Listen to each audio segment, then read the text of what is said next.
ഇനി നമുക്ക് പഠിക്കാനുള്ളത് നിങ്ങളുടെ പേജ് നമ്പർ 79 എടുക്കുക. 79 ഇത് മക്കൾക്ക് പഠിക്കാനുള്ളതല്ല, ബൈ ഹാർട്ട് പഠിക്കാനുള്ളതല്ല, ജസ്റ്റ് റീഡിങ് ലെസനാണ്. പേഡ് ഓക്കെ, റീഡിങ് ലെസനാണ്. ഒരു 5 തവണയെങ്കിലും ഈ ലെസൺ മക്കൾ നന്നായി വായിക്കണം. Page number 79 പേഡ്. പേഡ് എന്ന് വെച്ചാൽ എന്താണെന്ന് മക്കൾക്കറിയാലോ? പേഡ് എന്ന് വെച്ചാൽ ട്രീ ആണ് അല്ലേ, മരങ്ങൾ. അപ്പോൾ ഈ ഒരു കവിതയാണിത് മരത്തിനെ പറ്റിയുള്ളത്. ഒരു വലിയ ബനിയൻ ട്രീ കാണുന്നുണ്ട് അതിൽ ചിത്രത്തിൽ അല്ലേ, അരയാൽ.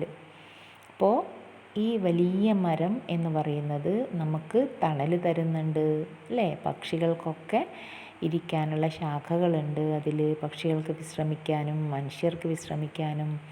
പിന്നെ മരങ്ങളാണെങ്കിൽ നമുക്ക് എന്തൊക്കെ തരുന്നുണ്ട്? ഭക്ഷണം അല്ലേ, ഫ്രൂട്ട്സ് തരുന്നുണ്ട്. പിന്നെ അതിൻ്റെ ശാഖകൾ നമ്മൾ ഉണങ്ങിക്കഴിഞ്ഞാൽ ഉപയോഗിക്കുന്നുണ്ട്. ഇലകൾ വളമാണ് ഭൂമിക്ക്. അതേപോലെ നമുക്ക് പല പല ഉപകാരങ്ങളും ഈ മരം മൊത്തമായും തരുന്നുണ്ട് അല്ലേ. മരത്തിൻ്റെ വേര് മുതൽ ഇലകൾ, കായ്കനികൾ ഒക്കെ. അപ്പോൾ മരത്തിനെ കൊണ്ട് നമുക്ക് ഒരുപാട് ഉപയോഗങ്ങളുണ്ട്. അപ്പോൾ ഈ പേഡ് എന്നുള്ള കവിതയാണ് നമുക്കിപ്പോൾ വായിക്കാനുള്ളത്, വായിച്ച് പഠിക്കാനുള്ളത്. Okay, reading lesson. All of you listen. हरा भरा लहराता पेड़, पत्तों के संग गाता पेड़, कभी फूल की गंध लुटाता, कभी फलों को लाता पेड़. हरा भरा लहराता पेड़ എന്ന് പറഞ്ഞാൽ നല്ല പച്ചയോടെ തിങ്ങി നിറഞ്ഞു നിൽക്കുന്ന, കാറ്റിലിങ്ങനെ ഒഴുകുന്ന മരം അല്ലേ. അതിൻ്റെ ശാഖകളിങ്ങനെ കാറ്റിലിങ്ങനെ ഒഴുകിക്കൊണ്ടിരിക്കും എന്ന് പറഞ്ഞാൽ കാറ്റിലിങ്ങനെ ആടി ഒലഞ്ഞുകൊണ്ടിരിക്കും. അതാണ് ലഹരാത്ത എന്നുകൊണ്ട് ഉദ്ദേശിക്കുന്നത്. ഓക്കെ, അപ്പോൾ ഈ മരത്തിൻ്റെ ഇലകൾ കാറ്റിലാടുമ്പോൾ അതിങ്ങനെ തിരമാലകൾ നീങ്ങുന്നത് പോലെ തോന്നുകയാണ്. ഹരാഭര ലഹരാത്ത പേട്, പത്തോം കെ സംഗ് ഗാത്ത പേട്. മരങ്ങൾ എങ്ങനെയാണ്? ഇലകളോടൊപ്പമാണ് പാട്ട് പാടുന്നത്. ഇലകൾ കാറ്റിലിങ്ങനെ ഉലയുമ്പോഴുണ്ടാവുന്ന ശബ്ദം. കഭി ഫൂൽ കി ഗന്ധ് ലുട്ടാത്ത, കഭി ഫലോം കോ ലാത്ത പേട്. എല്ലാ മരങ്ങളും എല്ലായ്പ്പോഴും കായ്ക്കില്ല അല്ലേ. അതേപോലെ കഭി ചിലപ്പോൾ പൂവിൻ്റെ ഗന്ധം അല്ലേ എല്ലായിടത്തും പരത്തുന്നു നമുക്ക് വേണ്ടി. പിന്നെയോ കഭി ഫലോം കോലാത്ത പേട്, ചില സമയത്ത് നിറയെ കായ്കനികൾ പുഷ്പിച്ച് കായ്കനികൾ ഉണ്ടാവുന്നു അല്ലേ, അതും നമുക്ക് വേണ്ടി തരുന്നു. അതാണ് മരം എന്ന് പറയുന്നത്. Okay, next page number 80.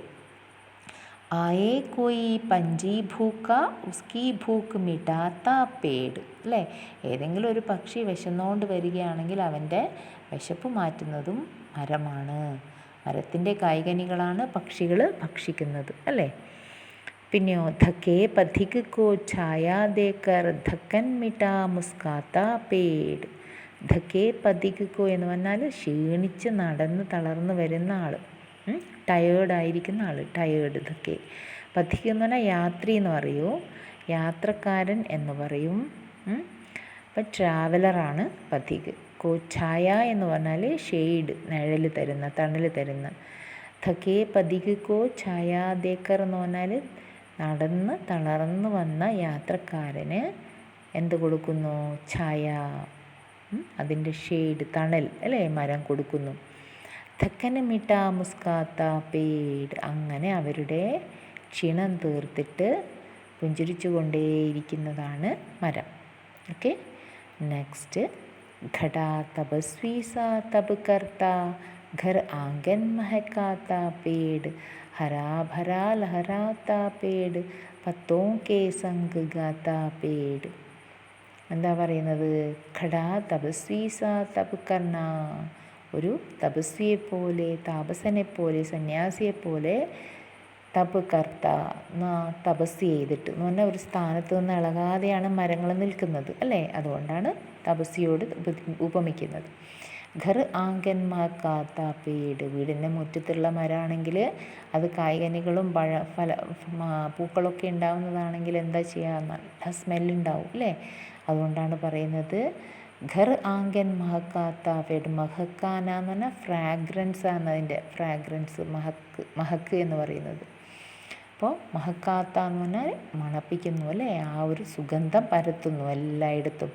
ഘർ ആങ്കൻ വീട്ടിലും മുറ്റത്തും തൊടിയിലും ഒക്കെ. ഹരാഭര ലഹരാത്ത പേട്. അപ്പോൾ നമ്മുടെ പേട് അല്ലെങ്കിൽ മരം എങ്ങനെയുള്ളതാണ്?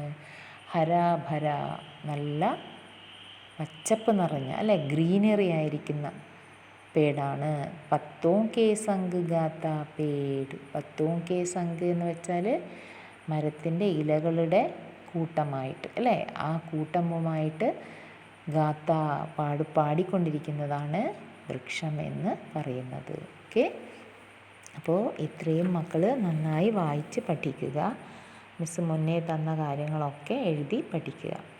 ഹരാഭര ലഹരാത്ത പേട്, പത്തോं के संग गाता पेड़, कभी फूल की गंध लुटाता, कभी फलों को लाता पेड़.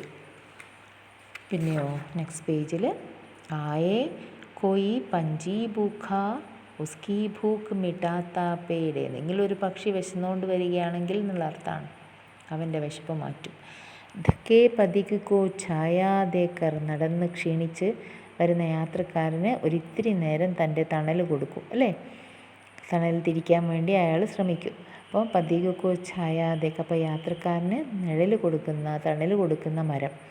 ധക്കന് മിട്ട മുസ്കാത്ത പേട. ക്ഷീണം മാറിക്കഴിഞ്ഞാൽ പുഞ്ചിരിക്കുന്ന മരം. ഖടാ തപസ്വി സാ തപ് കർത്ത. വലിയ താപസനെ പോലെ ഈ മരം നിൽക്കുന്നുണ്ട് അല്ലേ. ഘർ ആങ്കൻ മഹക്കാത്ത പേട്. വീടിൻ്റെ മുറ്റവും എന്താണ്? ഘർ ആങ്കൻ മഹക്കാത്ത പേട്, സുഗന്ധം പരത്തുന്നതാണ് ഈ മരം. ഹരാഭര ലഹരാത്ത ഹേ. ഹരാഭര, നിറയെ പച്ചപ്പാണ് അല്ലേ, പച്ച ഇലകൾ നിറഞ്ഞു നിൽക്കുകയാണ്. അതുകൊണ്ട് പറയാണ് ഹരാഭര ലഹരാത്ത പേട്. നദിയിലിങ്ങനെ ഓളങ്ങൾ പോലെ ഹരാഭര, പച്ച നിറഞ്ഞ ഈ വൃക്ഷം.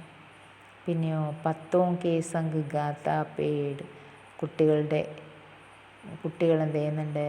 പത്തോं के संग गाता പേട് എന്ന് പറഞ്ഞാൽ ഇലകളുടെ സംഗ്, അവരുടെ കൂടിച്ചേരൽ അല്ലേ, അവയോടൊപ്പം കൂടിച്ചേർന്നിട്ടാണ് പാട്ട് പാടുന്നത് ഈ മരം എന്നാണ് പറയുന്നത്.